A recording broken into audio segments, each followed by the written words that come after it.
Assalamualaikum warahmatullahi wabarakatuh. Perkenalkan, saya Muhammad Saihan dengan NIM 08051282429074. Jadi di sini saya akan melakukan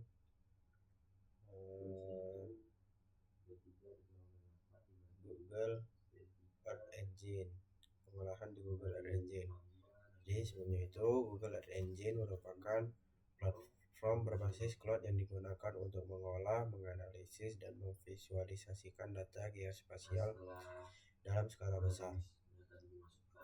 Platform ini banyak digunakan dalam bidang penginderaan jauh, lingkungan, kehutanan, kelautan, pertanian, hingga mitigasi berencana karena mampu memproses citra satelit dan data spasial tanpa memerlukan komputer dengan spesifikasi tinggi.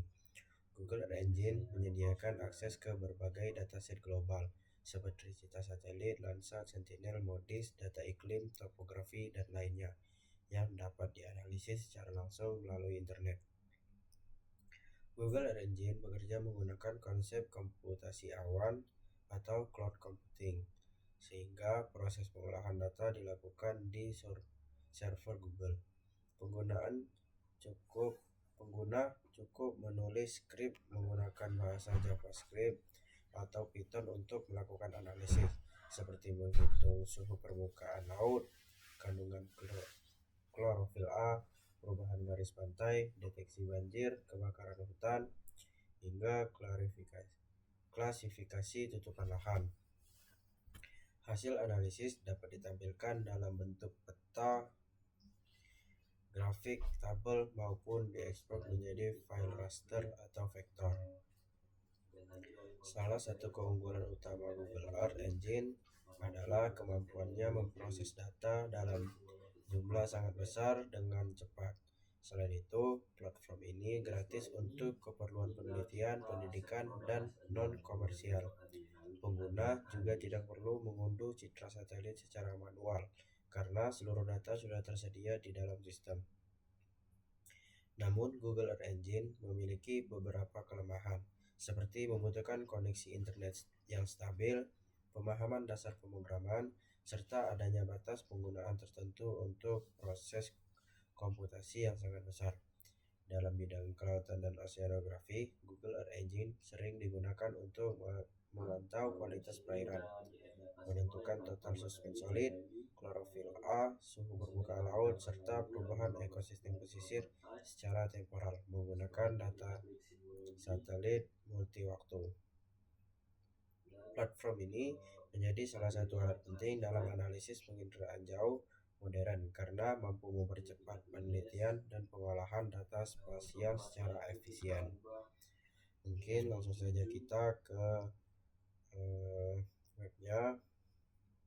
Kita klik yang ini. Setelah itu kita ke platform kode, lalu pilih yang kode editor ini. Nah, karena saya sudah regis, nanti tampilannya seperti ini. Mungkin cara untuk regisnya itu kita ke yang see if you are eligible for non-commercial use. Klik get started. Kemudian select your organization ini kita pilih filter, kemudian next. Yang untuk ini kita pilih yang public or private academic institusi. Dan next, kemudian itu kita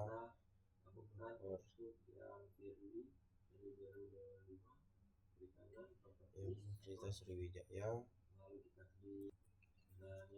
Setelah itu ini kita pilih no, habis itu scientific research, lalu yang ini nih studi, kemudian regional.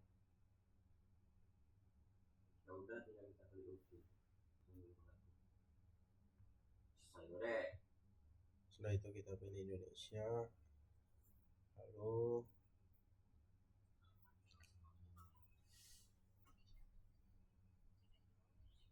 itu kita pilih lalu klik next.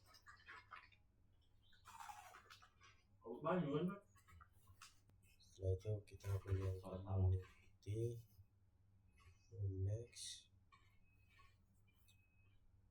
Untuk yang ini kita pilih yang vektor ini, dan ini kita pilih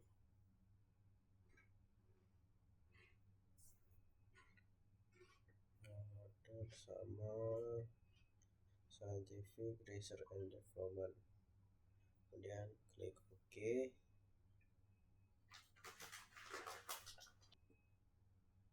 Setelah itu kita klik next. Nah, jadi ini untuk kata yang telah kita pilih tadi. Setelah itu kita pilih release.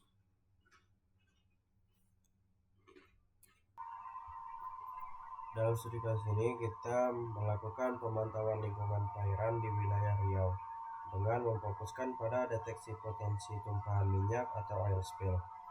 Analisis ini dilakukan dengan memanfaatkan data penginderaan jauh aktif dari satelit Sentinel-1 SAR, berbeda dengan citra optik yang bergantung pada cahaya matahari dan sering terhalang oleh awan.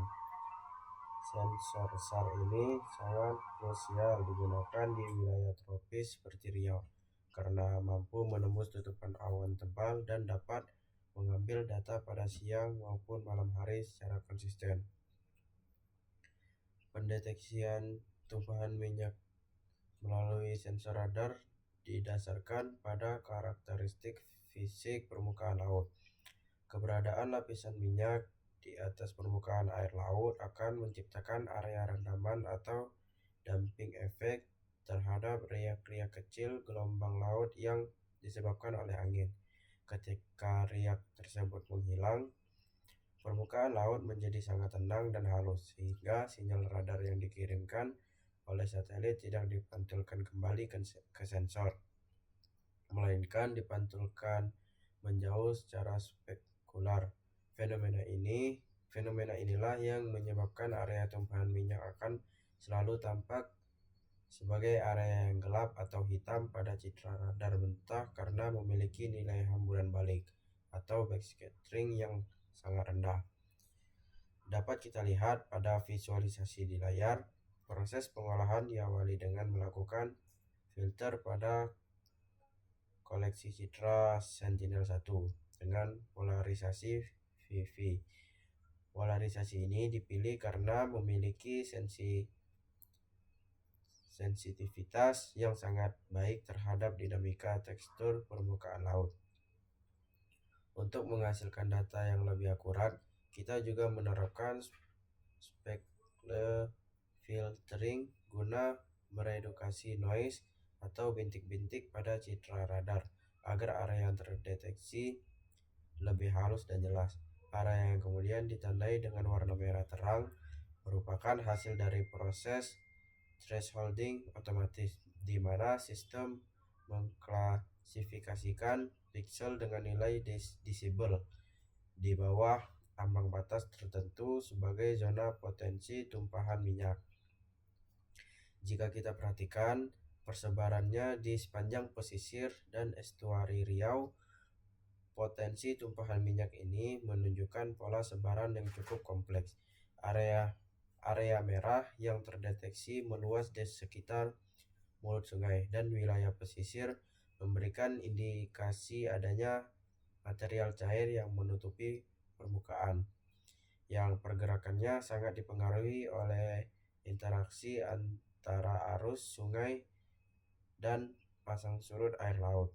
Namun secara profesional perlu kita garis bawahi bahwa hasil ini memerlukan deteksi awal atau early warning. Dalam analisis geografi dan oceanografi yang lebih mendalam, temuan ini nantinya perlu divalidasi lebih lanjut dengan data arah angin, kecepatan arus, serta pengecekan lapangan untuk membedakan antara tumpahan minyak murni dengan fenomena serupa seperti biogenic slick atau area perairan yang tenang tanpa angin.